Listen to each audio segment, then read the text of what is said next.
In the lab for this lesson, you guys made observations and measurements of several different compounds.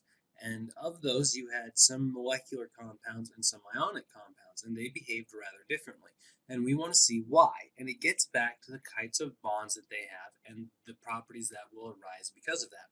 So we know ionic compounds contain ionic bonds, and that's just an attraction between oppositely charged particles. So when the electrons transfer from one atom to another, we have oppositely charged ions and those stick together in a solid crystal structure.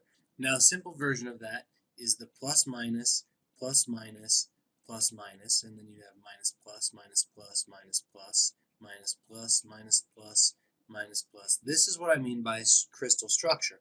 These are arranged in a repeating geometric pattern, and every plus is surrounded by a negative, every negative is surrounded by a positive. We can just keep adding ions onto this, doesn't matter, as long as we keep the ratio of positive to negative such that the whole crystal is neutral. And so an ionic compound shows the ratio of the ions in the compound, the formula does, and we can just keep growing that crystal bigger and bigger and bigger. Now, some interesting things happen because of this crystal structure.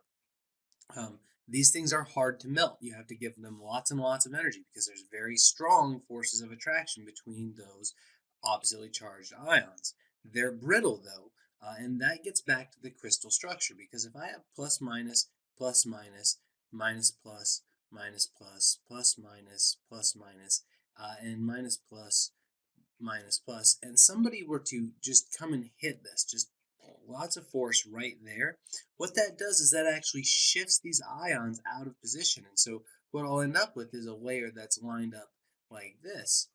And we can see that that is not going to be good because I have like charges together, and those are actually going to repel each other. So when you break the crystal by striking it, it breaks into a bunch of smaller crystals. And then those smaller crystals will still have the same crystal structure, just smaller. So they're brittle because of that crystal structure, but they also have high attractions for each other, so they're hard to melt. Now, we looked at their conductivity, and as solids, they don't conduct because these charges are locked in position and there's nowhere for them to go. But if we were to melt them or dissolve them, they will actually be very good conductors. If we put these into water, then what happens is the little water molecules surround each little ion and get between them and actually pull them apart from each other. And that means instead of a crystal structure in here, we have a whole bunch of loose ions in here, and that means we have charged particles that can flow. And if we have charged particles that can flow, then it's an electrical conductor.